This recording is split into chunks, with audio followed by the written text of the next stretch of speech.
एक मौलवी ने एक मासूम यतीम बच्ची के साथ जो हरकत की अल्लाह ने उस पर और पूरे गांव पर क्या अजाब नाजिल किया। गांव वाले तो देखते ही तौबा तौबा करने लगे। एक छोटे से गांव में एक बेवा औरत रहती थी जिसकी 7 साल की बेटी थी। गरीब बेवा लोगों के घरों में बर्तन मांजकर मुश्किल से अपना और अपनी बेटी का पेट पालती थी। वह बहुत नेक दिल औरत थी। शौहर के इंतकाल के बाद वो अपनी बेटी को स्कूल की तालीम तो नहीं दिलवा सकती थी, लेकिन उसकी ख्वाहिश थी कि बेटी कुरान पाक की तालीम जरूर हासिल करे। एक दिन वह अपनी बेटी को मस्जिद के मौलवी साहब के पास ले गई और अर्ज की, मौलवी साहब मेरी बेटी को कुरान पाक पढ़ा दीजिए। मेरी ख्वाहिश है कि मेरी बेटी हाफिजा बने। मस्जिद में और भी बच्चे कुरान पढ़ने आते थे। बेवा अपनी बेटी को छोड़कर खुद काम पर चली जाती और शाम को वापस आती तो बेटी घर पर होती। थकान की वजह से बेवा बेटी से ज्यादा बात नहीं करती, बस कहती जल्दी सो जाओ, मुझे भी सोने दो, मैं बहुत थक गई हूं। दिन इसी तरह गुजर गए। एक सुबह उसने बेटी से कहा, जल्दी उठो और कुरान पढ़ने चली जाओ, देर ना हो जाए। लेकिन इस बार बच्ची ने जिद की, अम्मी मैं नहीं जाना चाहती, मस्जिद मत भेजो। बेवा गुस्से से बोली, क्यों नहीं जाना? तेरे लिए मैं लोगों के घरों में काम करती हूँ, बर्तन मांजती हूँ, झाड़ू पोछा करती हूँ। स्कूल की तालीम तो नहीं दिलवा सकती, मगर मुफ्त में कुरान पढ़ने क्यों नहीं जाना चाहती? बच्ची रोते हुए बोली, मैं तुम्हारे साथ काम कर लूंगी, बर्तन भी मांज लूंगी, लेकिन मस्जिद मौलवी साहब के पास नहीं जाना चाहती। बेवा ने गुस्से में आकर बेटी को थप्पड़ मारा और डांटा, मैं तुझे हाफिज कुरान बनाना चाहती हूँ, आसमान पर चमकता देखना चाहती हूँ, और तू जमीनी ख्वाब देख रही है। आज के बाद ऐसी बात मुंह से निकाली तो यह कहकर उसने बेटी का हाथ पकड़ा और तेज कदमों से मस्जिद की तरफ खींचती चली गई। बच्ची लगातार रो रही थी। मस्जिद पहुंचकर उसने मां का हाथ छुड़ाने की कोशिश की। अम्मी मुझे नहीं पढ़ना, मौलवी साहब अच्छे आदमी नहीं है। वह समझ रही थी कि बेटी पढ़ने से बचने के बहाने बना रही है। आखिरकार मां ने बेटी को मस्जिद के अंदर खींच लिया। इस छोटे से गांव की छोटी सी मस्जिद में मौलवी साहब बच्चों को कुरान पाक पढ़ाया करते थे। जब मौलवी ने रोती हुई यतीम बच्ची को देखा तो उसे डांटना शुरू कर दिया। वह बच्ची मौलवी की आंखें देखकर डर गई, सहम गई। उसकी आंखों से आंसू बह रहे थे। बच्ची की मां ने मौलवी साहब से कहा, मौलवी साहब आप मेरी बेटी को समझाइए कि कुरान पाक पढ़ना इंसान के लिए कितना जरूरी है। मैं तो इसकी रोज रोज की जिद से तंग आ चुकी हूं। मौलवी साहब ने एक नजर उस बच्ची पर डाली और एक उसकी मां पर डाली, फिर कहा, मैं आज बच्चों को कुरान पाक पढ़ाने के बाद 1 घंटा मस्जिद में इसको रखूंगा और समझाऊंगा कि कुरान पढ़ने की कितनी अहमियत है। यह सुनकर बच्ची का चेहरा पीला पड़ गया। मां ने उसका हाथ मौलवी के हाथ में दे दिया और खुद मस्जिद से बाहर निकल गई। वह बेवा औरत लोगों के घरों में झूठे बर्तन मांजने चली गई। उसके बाद वह यतीम बच्ची गुमसुम रहने लगी। जरा सी आहट पर डर जाती। वह अपनी मां के साथ सोया करती थी, अक्सर नींद में बड़बड़ाती, मेरे साथ ऐसा ना करें खुदा के लिए। उसकी मां यही समझती कि मौलवी साहब डांटते होंगे, इसलिए बच्ची ऐसा करती है। लेकिन उसे क्या पता था कि किस्सा कुछ और ही था। जब भी वह बच्ची को घर आते देखती, वो हमेशा डरी सहमी रहती, खामोश रहती, उसका चेहरा पीला रहता। मगर मां ने कभी यह जानने की कोशिश नहीं की कि आखिर उसकी बेटी इतनी डरी हुई क्यों रहती है, कुरान पढ़ने क्यों नहीं जाना चाहती। शायद वह गांव की सादी औरतों की तरह थी। उसे अंदाजा ही नहीं था कि उसकी बेटी की मस्जिद न जाने की जिद का असली राज्य क्या है। क्या मौलवी साहब की नाजायज हरकतें हैं? फिर एक दिन अल्लाह का इंतकाम हुआ। उसकी बेटी मस्जिद से वापस नहीं आई। मां ने सोचा शायद मौलवी साहब उसे समझा रहे हैं, लेकिन 2 घंटे बीत गए, बच्ची नहीं आई। मां ने सोचा मैं खुद जाकर देखती हूं। जैसे ही मस्जिद के दरवाजे पर पहुंची, एक आदमी दरवाजा बंद कर रहा था। उस औरत ने पूछा, मेरी बेटी अभी तक घर क्यों नहीं आई? उस शख्स का चेहरा उड़ा हुआ था। उसने कहा, आपकी बेटी वह तो मेरे सामने ही चली गई थी। मां का दिल धक से रहा। गया नहीं, तुम्हें कोई गलतफहमी हुई है। मौलवी साहब मेरी बेटी को समझाते होंगे। उस शख्स के चेहरे से पसीना टपक रहा था। उसने कहा, मस्जिद में कोई नहीं है, आप मौलवी साहब के घर जाकर पूछ लो। मौलवी साहब गांव के सरदार के बच्चों को कुरान पाक पढ़ाने के लिए चले गए हैं। इतनी बात सुनकर उस गरीब औरत का दिल तो जैसे धड़कना ही बंद हो गया। वह बहुत ज्यादा परेशान थी। जैसे ही घर पहुंची, सामने जो मंजर था वह नाकाबिले बर्दाश्त था। इसने देखा उसकी बेटी सामने चारपाई पर लेटी हुई थी, उसकी बिखरी हुई उजड़ी हुई हालत देखकर उसकी मां ने उसको जल्दी से अपने सीने से लगाया, और जब देखा कि उसकी बेटी तो आखिरी सांसें ले रही थी, उसके बाल सारे बिखरे हुए थे, चेहरे पर जख्मों के निशान थे, उसे देखकर उसके दिल में बुरे बुरे ख्यालात आने शुरू हो गए। वह कहने लगी, बेटी आखिर तुझे क्या हुआ, तुझे किसने मारा है? उसने बड़ी मुश्किल से नफी मैं सर हिलाया और कहा, मौलवी साहब ने मेरे।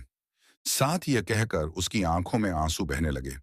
वह आखिरी सिसकियां ले रही थी उसकी मां को बेटी के मस्जिद में न जाने की वजह अब समझ में आई। वह अपनी बेटी को गोद में डालकर रोने लगी, कहने लगी कि बेटा तूने मुझे क्यों नहीं बताया? उस वक्त उसकी बेटी उसकी बाहों में दम तोड़ चुकी थी। यह देखकर वह मां पागलों की तरह रोने लगी। उसके रोने की आवाज इतनी बुलंद थी कि पास के हमसाए, मर्द, औरतें सब घर में जमा हो गए। कोई भी नहीं सोच सकता था कि हंसती खेलती बच्ची मौत के मुंह में चली जाएगी। हर कोई कभी बच्ची को देखता, कभी उसकी मां को देखता।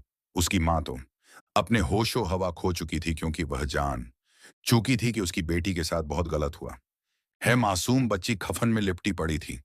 पूरा गांव इस बेवा औरत के घर में जमा था, और लोग एक दूसरे से बातें कर रहे थे कि बेचारी मासूम बच्ची मस्जिद में कुरान पाक पढ़ने के लिए गई थी, रास्ते में किसी ने उसके साथ गलत हरकत की और यह वहीं दम तोड़ गई। जब बेवा औरत रोती हुई कुछ संभली, उसने लोगों की बातें सुनी तो कहने लगी कि कोई और नहीं, मैं जानती हूं कि मेरी बेटी के साथ यह हरकत किसने की है, और मैं हर हाल मैं उसको उसके अंजाम तक पहुंचा कर ही रहूंगी। मैं अपनी बच्ची को इंसाफ जरूर दिलाऊंगी, जो लोगों के सामने नेक इंसान बना हुआ है। वहां मौजूद तमाम लोग उसको देख रहे थे और हैरत में थे, मगर वह कौन है जिसने यह हरकत की ताकि वह अपनी औलाद को भी उस बेड़िए इंसान से बचा सके? तभी मस्जिद के मौलवी साहब उसके घर में दाखिल हुए। मौलवी साहब को देखते ही उस औरत की आंखों में खून उतर आया और भागकर उसका गिरेबान पकड़ा। जैसे ही लोगों ने उसको मौलवी साहब का गिरेबान पकड़ते हुए देखा, लोग उसको पीछे करने लगे,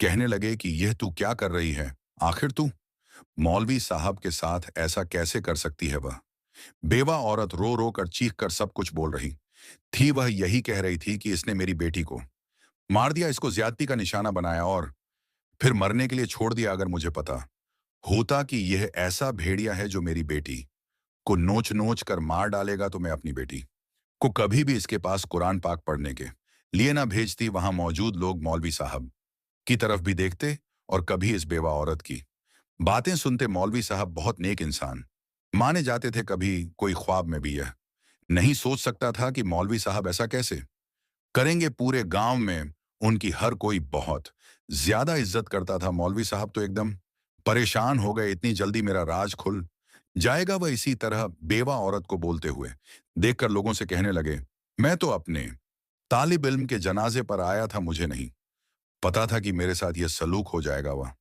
तो बड़ी अच्छी बच्ची थी, मुझे नहीं पता था मुझ पर यह इल्जाम लग जाएगा। मौलवी साहब ने यह बात इस अंदाज में कही कि लोगों को वह बेवा औरत गलत और मौलवी साहब ठीक लग रहे थे।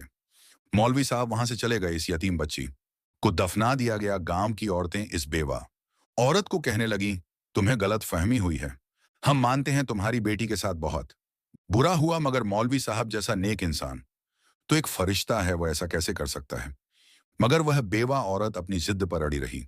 मरते वक्त मेरी बेटी ने मौलवी साहब का नाम लिया था। लोग कहने लगे, मौलवी साहब तो सालों से बच्चों को कुरान पढ़ा रहे हैं, मगर आज तक ऐसी कोई भी शिकायत नहीं हुई। वह बेवा औरत कहने लगी, मगर मेरी बेटी के साथ उन्होंने यह सलूक किया है।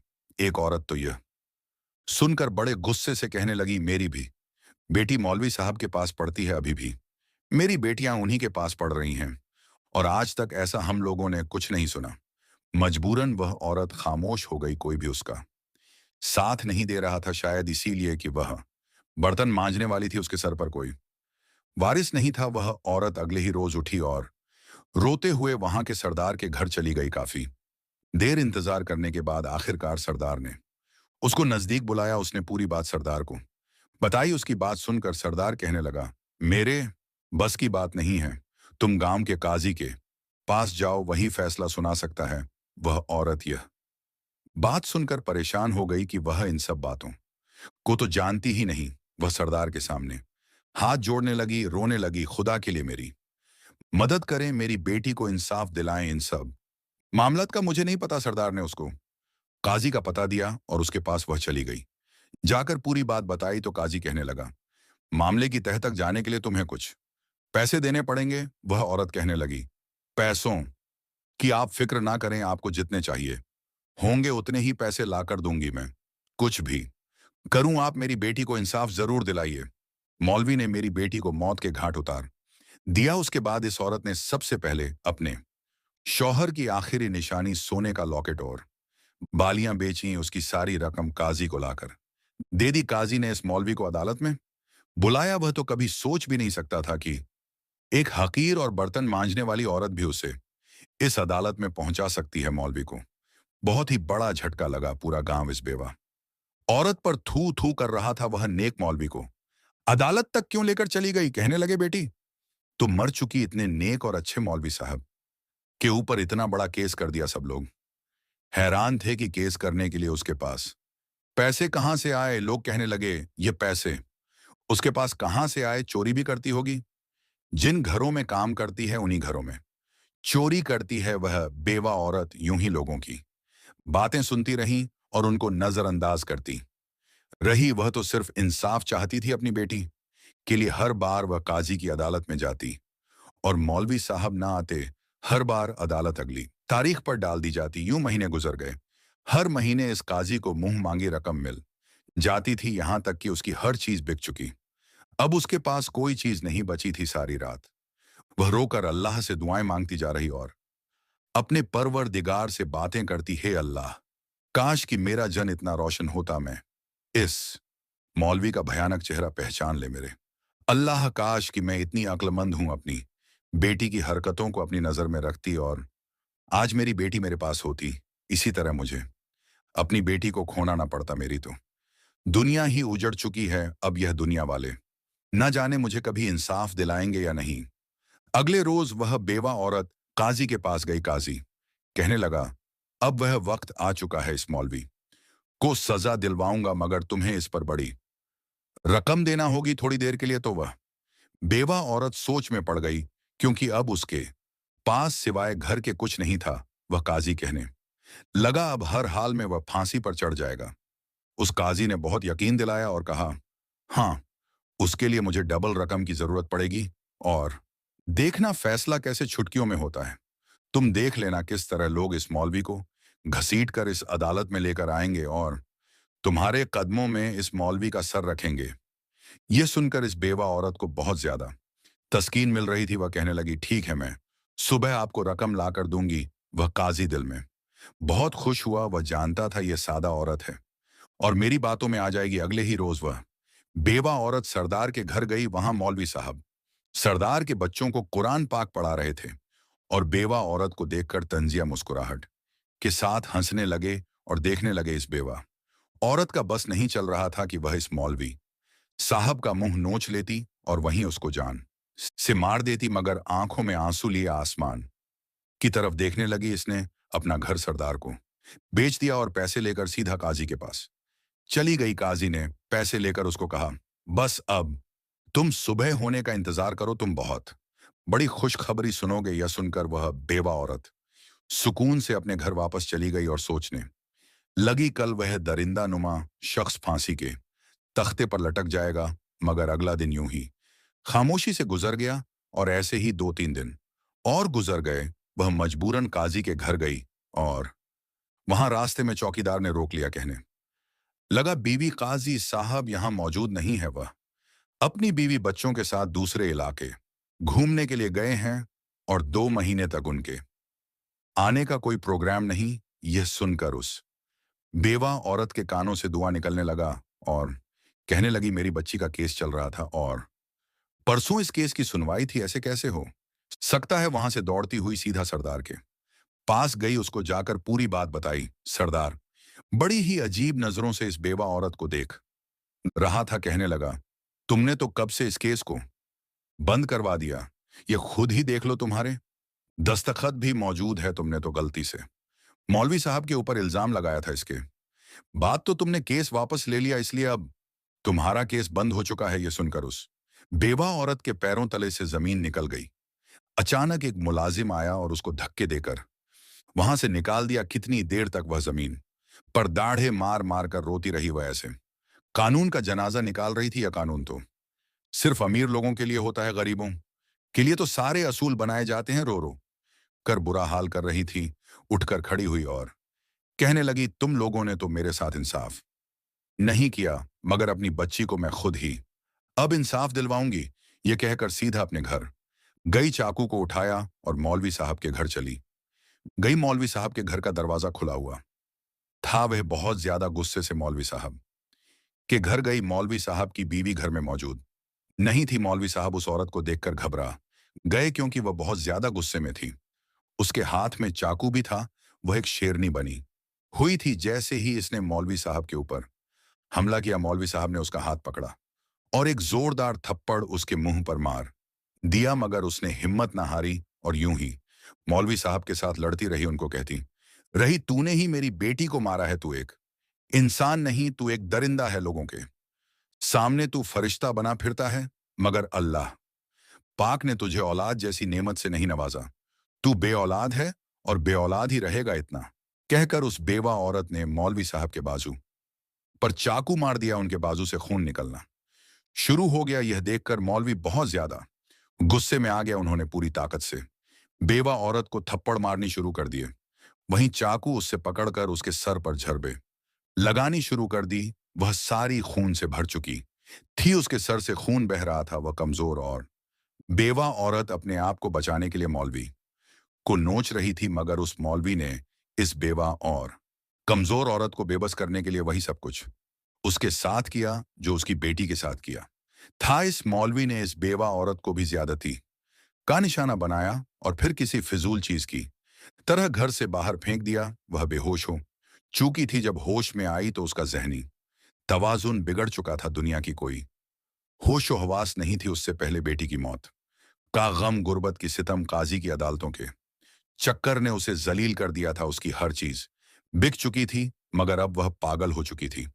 मारी मारी गलियों में फिरती रहती, लोगों के घरों के दरवाजे बजा बजा कर उनको कहती, देखना, तुम लोगों ने मुझे इंसाफ नहीं दिलवाया, मेरी मदद नहीं की, मेरी बच्ची मर गई। तुम लोगों ने मुझे इंसाफ नहीं दिलाया। अब अल्लाह ही मेरा इंसाफ करेगा। तुम लोगों ने तो मेरा साथ ही नहीं दिया। पहले तो लोग उसकी बातें सुनकर शर्मिंदगी की महसूस करते और दुख करते। लोग उसको खाना भी दे दिया करते थे, मगर आहिस्ता आहिस्ता जब उसकी और बद्दुआएं बढ़ती गई तो लोगों को उस पर गुस्सा आना शुरू हो गया। उन्होंने उसको थप्पड़ मारने शुरू कर दिए। वह भूखी प्यासी दर दर भटकती रहती और एक रोज वह बेवा औरत कचरे के ऊपर मरी हुई मिली। लोगों ने तरस खाकर उसको दफना दिया। मौलवी साहब को तो उसकी मौत का जरा भी दुख ना हुआ। जिस रोज इस बेवा औरत को दफना दिया गया, उसको दफन करने के बाद उस गांव में बहुत शदीद किस्म का जलजला आया। इस जलजले से जमीन पर बहुत गहरी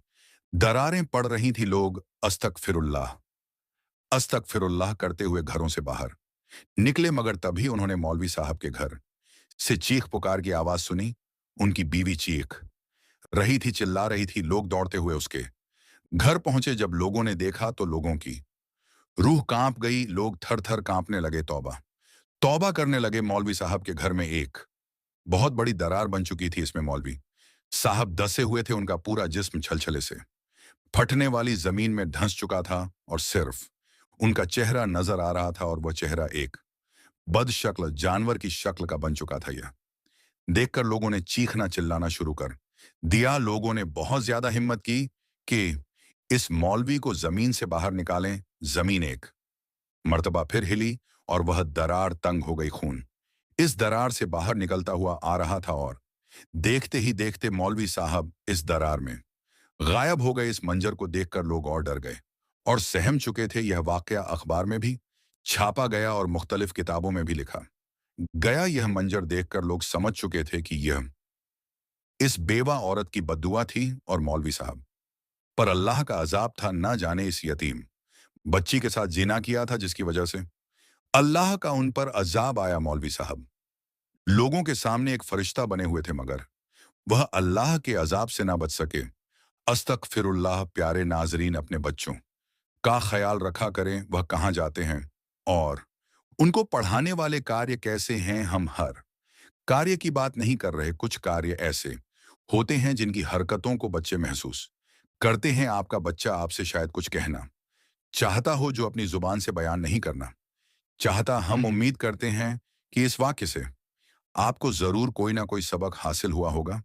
आज हम सब मिलकर अपने बच्चों की इज्जत की हिफाजत की दुआ करेंगे। ए मेरे परवरदिगार, हमारे बच्चों की हिफाजत फरमा और उनकी इज्जतों को अपने अमान में रख। आमीन या रब्बुल आलम। नाजरीन, आज का यह इब्रतनाक वाकया आपको यकीनन पसंद आया होगा। मजीद ऐसी ही वीडियोस हासिल करने के लिए हमारे चैनल को सब्सक्राइब करके हमारी फैमिली का हिस्सा जरूर बनिए और कमेंट बॉक्स में अपनी कीमती राय का इजहार जरूर कीजिएगा। शुक्रिया।